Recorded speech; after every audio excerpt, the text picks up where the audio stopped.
میں نے آپ کے سامنے اللہ کے قرآن سے وہ آیت پڑھی ہے جس میں خدا اہل بیت کی طہارت کا ذکر کر رہا ہے.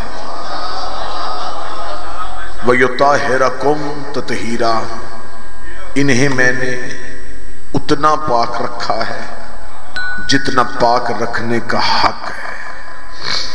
ایک بہت بڑی غلط فہمی، ایک بہت بڑا غلط نظریہ جو مذہب آل محمد میں راسخ کرنے کی کوشش کی جا رہی ہے، وہ عقیدہ یہ بنایا جا رہا ہے کہ یہ بھی ہماری طرح پیدا ہوتے ہیں، یہ بھی ماؤں کے شکموں میں رہتے ہیں، جیسے ہم دنیا میں آتے ہیں ویسے ہی یہ دنیا میں آتے ہیں. یہ ایک نظریہ ہے جو تشیع میں پایا جاتا ہے.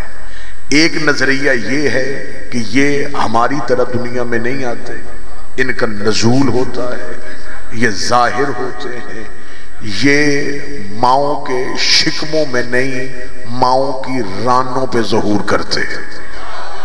ٹھیک ہو گئی؟ مختصر میں نے پڑھنا ہے، انتہائی مختصر پڑھنا ہے.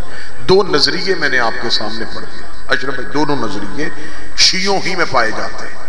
پہلا نظریہ پیدا ہونا، دوسرا نظریہ نازل ہونا.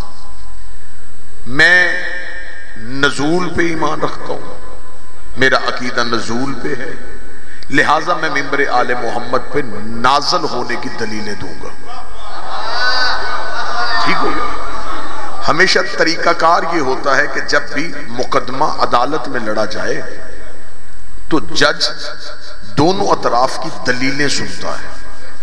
وہ فیصلہ دلیل سننے کے بعد کرتا ہے. وہ موقع پہ نہیں ہوتا، اس نے آنکھوں سے وقوعے کو دیکھا نہیں ہوتا، وہ وکیلوں کے دلائل کے بعد یہ فیصلہ کرتا ہے. بعض اوقات یہ ہوتا ہے کہ کیس مضبوط ہوتا ہے، وکیل کمزور ہوتا ہے. بعض اوقات یہ ہوتا ہے کہ کیس کمزور ہوتا ہے، وکیل مضبوط ہوتا ہے. میں آپ کے سامنے پڑھنے لگا ہوں جی نزول کی دلیلیں. آپ نے اس نزول کی دلیل کو سننا ہے، پھر اس کے بعد جو ولادت کا عقیدہ رکھتا ہے آپ نے اس سے پوچھنا ہے کہ جی آپ کے پاس ولادت کا عقیدہ کیا ہے. وہ دلیلیں سننی ہیں، پھر آپ نے ذہن میں فیصلہ کرنا ہے کہ دلیل کون سی بہتر ہے. کوئی لڑائی نہیں، کوئی جھگڑا نہیں، کوئی گریبان پکڑنے کی بات نہیں، کوئی گالم نہیں، کوئی گلوچ نہیں. دلیل دینے لگا ہوں میں اپنے عقیدے پہ. ہمارے ہاں عقیدہ ہے کہ ہم آل محمد کے نزول کے قائل ہیں. ٹھیک ہو گیا؟ خدا نے خلقت انسان کا جب ذکر کیا تو خدا نے قرآن میں واضح طور پہ اعلان کیا کہ ہم نے انسان کو نطفے سے پیدا کیا. اِنَّا خَلَقْنَا الْإِنسَانَ مِن نُطْفَةٍ امْشَاج، ہم نے انسان کو ایک قطرے سے پیدا کیا. تو توجہ فرمانی ہے تھوڑی، آپ نے تھوڑا بولنا میرے ساتھ. ہم نے انسان کو نطفے سے پیدا کیا. اس کا مطلب جو نطفے سے پیدا ہو وہ بشر ہوتا ہے. قرآن نے ثابت کر دیا. میرے ساتھ ثابت ہوگی جی. پہلی بات بڑے آرام سے بات سنیے گا، بڑے محبت سے گفتگو سنیے گا. اس کا مطلب کہ پہلی بات قرآن سے صاف یہ واضح ہو گئی جو نطفے سے ہو وہ بشر ہے. اس میں دوسری بابا جی رائے ہے ہی کوئی نہیں. جو نطفے سے آئے وہ بشر ہو. اب جو بندہ پیدا ہونے کی دلیل دے کہ آل محمد کی ولادت ہوتی ہے، اس کے سر پہ قرآن رکھ کے پوچھنا صرف ہمیں یہ بتا عیسیٰ نطفے سے تھا. بسم اللہ تائید فرمائیے گا. کیا عیسیٰ کی ولادت؟ بسم اللہ. عیسیٰ کی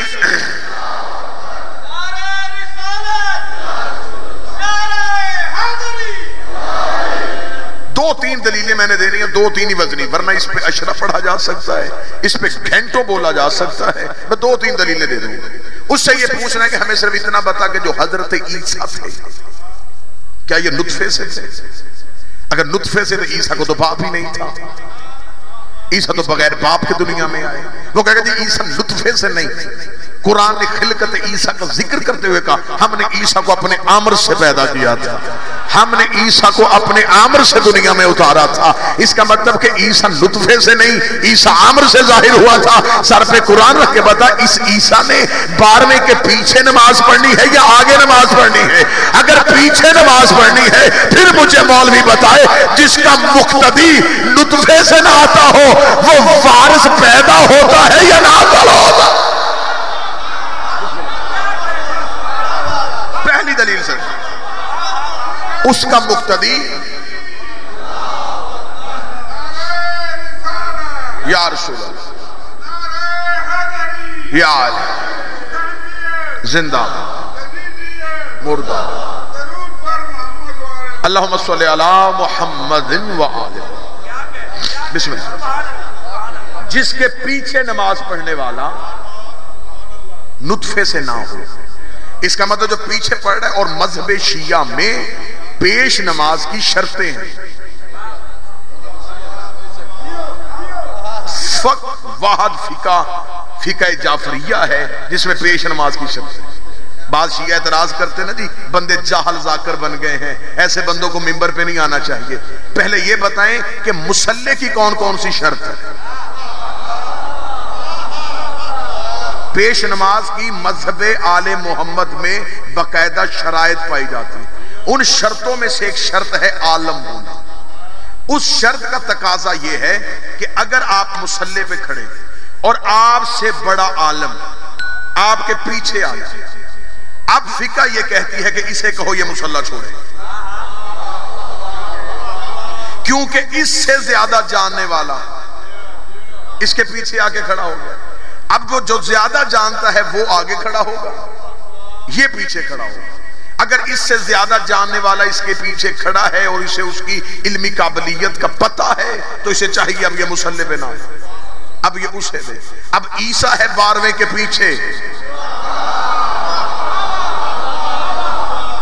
عیسیٰ عمر سے آیا ہے اور جو آگے کھڑا ہے وہ اول العامر ہے. ہائے ہائے، عیسیٰ عامر سے وہ اول العامر. پہلی دلیل میں نے آپ کے سامنے بیان کرنا. دوسری دلیل، جب انسان دنیا میں آتا ہے، انسان جب بچہ ماں کے شکم سے آئے تو وہ بچہ نطفے سے آیا، وہ برہنہ ہوتا ہے، یعنی کہ اس کا جسم ننگا ہوتا ہے.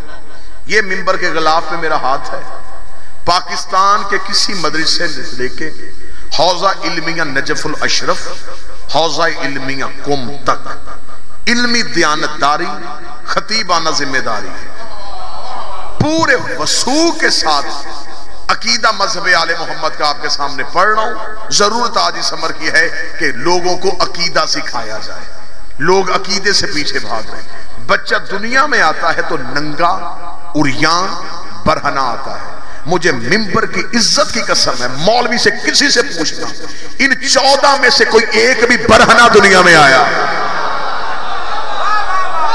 جتنے بیٹھے ہیں میں دلیل دینے لگا. نا زبانی بات نہیں آپ نے سننی، زبانی بات نہیں آپ نے سننی، میں منبر پہ دلیل دیتا ہوں. ان 14 میں سے ایک بھی برہنہ، عریان، ننگا، جسم خالی لے کے دنیا میں نہیں آیا. یہ جب دنیا میں آتے ہیں یہ لباس پہن کے آتے ہیں، یہ لباس سمیت آتے ہیں، کیونکہ وہ آدم تھا جس کا اتارا گیا تھا، اس لیے کہ وہ جنت کا رہنے والا تھا. یہ مالکان جنت ہے. یہ دنیا میں برہنہ نہیں آتے. اگر مولوی پوچھے کہ دلیل کیا ہے کہ یہ دنیا میں کپڑے پہن کے آتے ہیں، ان میں سے جو بھی دنیا میں آیا ہے اس نے آتے ہی سجدہ کیا ہے، اس نے آتے ہی اللہ کو سجدہ کیا ہے. اور سجدہ ننگے نہیں ہوتا، لباس کے ساتھ ہوتا.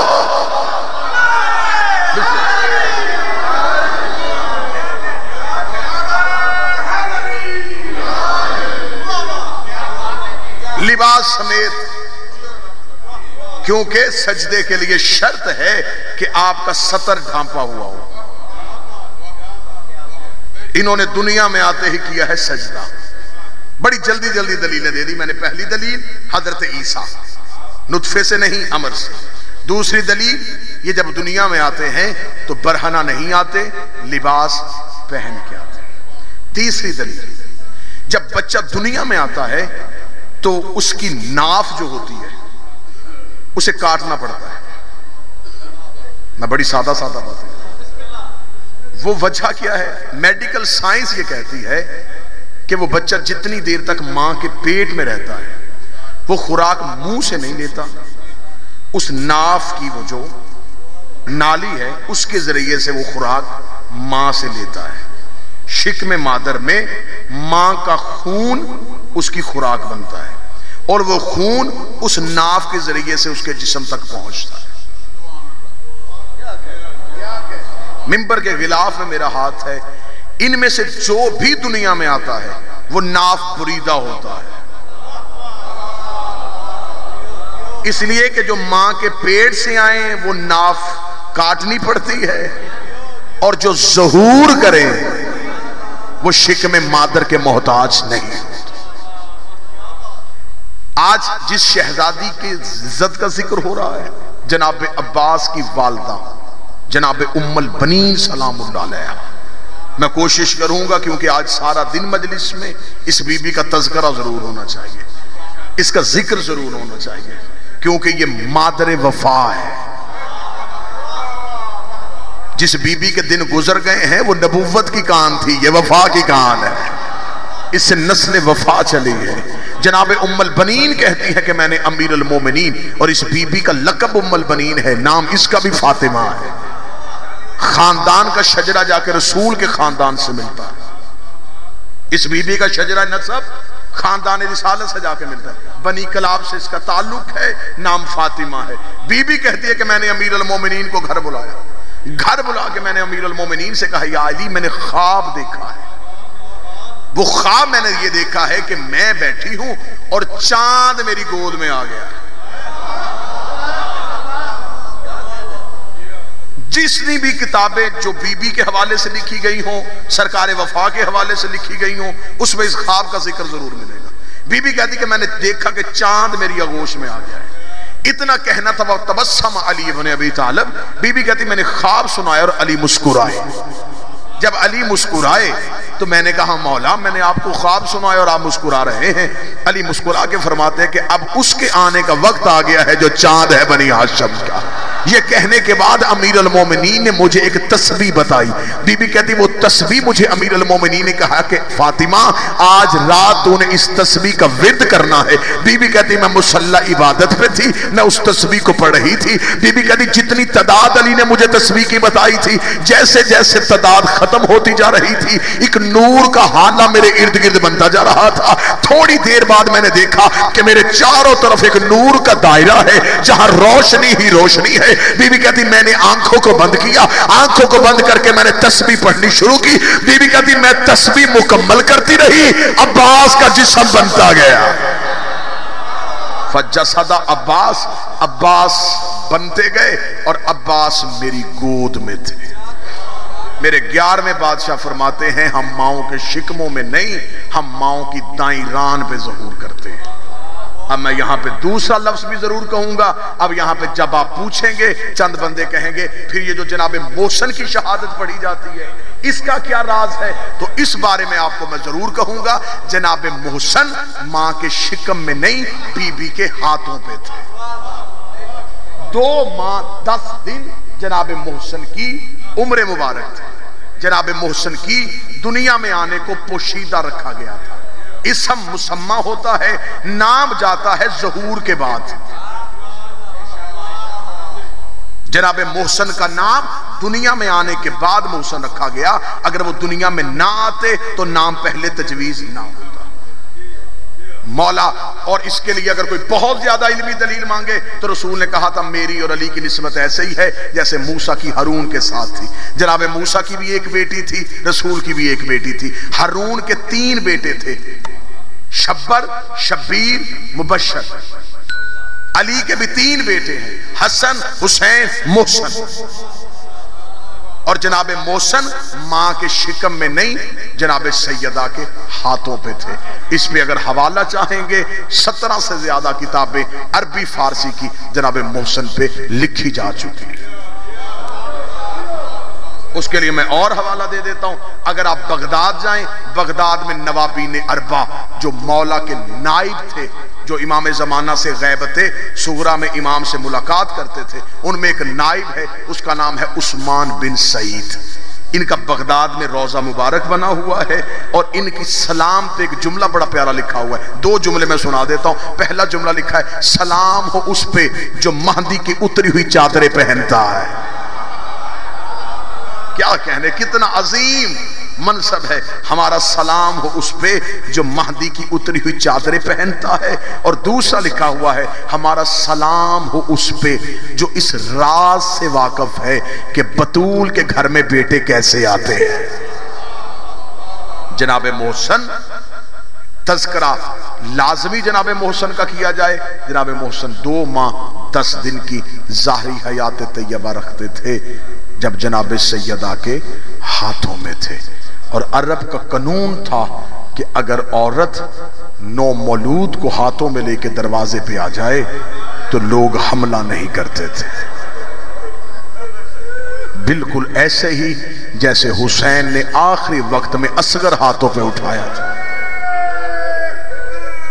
تفصیل کا وقت ہوتا میں آپ کو 30-35 منٹ میں جناب محسن کی شہادت سناتا. میں بسم اللہ 30-35 منٹ کا مضمون ہے جناب محسن کی شہادت کا.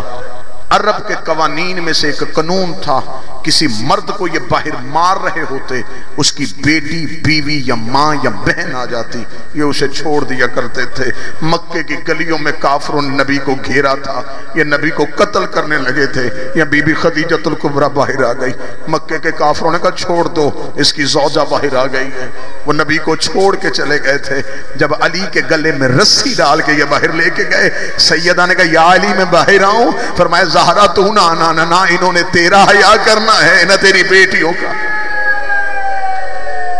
بس یہی وجہ تھی، کیونکہ مولا علی کی گوشہ نشینی کا دور تھا. جناب محسن دنیا میں آ چکے تھے، ماں نے ہاتھوں میں اٹھایا ہوا تھا. جب دروازے پہ شور زیادہ ہوا، پتہ چل گیا.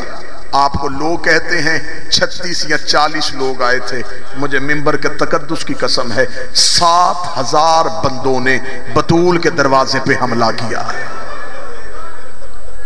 ابتدائی مجلس ہے، بڑی روحانیت ہے مجلس میں. 7000 لوگوں نے جناب سیدہ کے دروازے پہ حملہ کیا ہے. ایک صحابی ہے یحییٰ ابن کعب، وہ کہتا ہے کہ جس دن سیدہ کے دروازے پہ حملہ ہوا، اس نے کہا کہ مدینے کی گلیوں میں گھوڑوں کا رش تھا، لوگ ادھر ادھر بھاگ رہے تھے. یا کہتا میں جلدی سے اپنے گھر سے باہر نکلا، میں نے یوں ہاتھوں سے لوگوں کو روکنا شروع کیا. ایک گھوڑا سوار کا میں نے گھوڑا پکڑا، میں نے کہا کیا ہوا مدینے میں جنگ چھڑ گئی ہے؟ اس نے کہا جنگ نہیں چھڑی، بطول کے دروازے پہ حملہ ہو. مسلمانوں نے زہرا کے دروازے پہ حملہ کیا ہے. اور یہاں میں یہ لفظ ضرور کہوں گا آپ سادات کے گریے کے لیے، یہ قتل علی کے ارادے سے آئے تھے. یہ علی کو قتل کرنا چاہتے تھے. یہ چاہتے تھے کہ ہم علی کو گھر میں جا کے قتل کریں. زیادہ لوگ اس لیے لے کے آئے تھے کہ قتل علی کسی ایک کے سر پہ نہ آئے، ہجوم حملہ کر دے اور علی قتل کر دیے جائیں، تاکہ ہم پھر واویلا بلند کر دیں کہ ہم نے قتل عثمان کا علی سے بدلہ لے لیا تھا. جنہوں نے عثمان کو قتل کیا تھا وہی ہجوم آ کے علی کو قتل کر کے چلا گیا. یہ پورا ہجوم لے کے دروازے پہ آئے. علی اپنے حجرے میں تھے، سیدہ علی کے سامنے آئی. بیوی نے قدموں پہ ہاتھ رکھا، رکھ کے کہا تجھے بطول کی قسم یا علی تو نے دروازے پہ نہیں جانا، یا علی تیرے سوا ہمارا کوئی نہیں ہے، یا علی ابھی مجھے بابے کا زخم بڑا گہرا ہے. فرمایا بطول یہ دروازے پہ آ گئے. بی بی نے کہا میں جاتی ہوں. جب بی بی اٹھنے لگی جناب فضہ نے ہاتھ جوڑے، فرمایا جب تک کنیز ہے آپ نہیں جائیں گی. بی بی فضہ نے چادر پہنی، بی بی دروازے کے پیچھے آئی. یہ دروازے پہ کھڑے تھے. انہوں نے کہا من انت، تو کون ہے؟